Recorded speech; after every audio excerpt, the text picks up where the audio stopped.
بۆچی ئیسرائیل هیچ سڵ ناکاتەوە لە دەستوەشاندن و بێباکە بەرامبەر هێرشی ئێران و نەیارەکانی.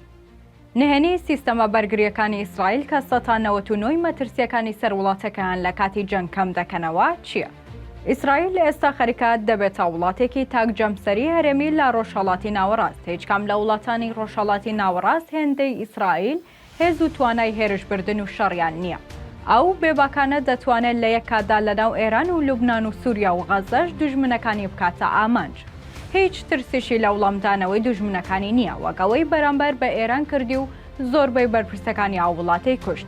نهێنیەکە توانای بەهێزی سیستەمە بەرگری ئاسمانیەکانیەتی. ئیسرائیل 3 سیستەمی بەرگری ئاسمانی هەیە کە بوونەتە چەتر و قەڵغان بۆ پاراستنی ئاسمانی وڵاتەکەی و ترسی نییە لەوەی هێرشی نەیار و دوژمنەکانی مەترسی بۆ دروست بکات، چونکە سیستەمە بەرگری ئاسمانیەکانی توانایان هەیە مەترسیەکانی ئەو هێرشانەی دەکرێنە سەر وڵاتەکەیان بە موشک و هەرچەکێک لە 199 کەم بکەنەوە.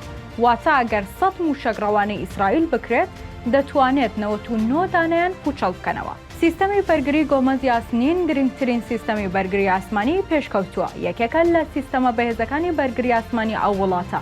ئیسرائیل ئەم سیستەمەی لە ساڵی 2006ەوە و دوای هێرشەکانی حیزبوڵا بۆ سەر ئەو وڵاتە خستە خزمەتی سوپاکەیەوە. سیستەمەکە تایبەتە بە پەرپەرجدانەوەی موشەکە کورتمەوداکان و توانایەکی بەهێزیان هەیە لە تەقاندنەوەی موشک لە هەموو ئاراستەکانەوە.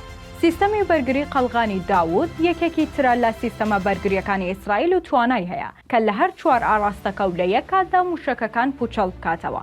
سیستەمەکە دەتوانێت موشکی بالستی دوورهاوێژ بە دووری 2000 کیلۆمەتر پوچەڵ بکاتەوە.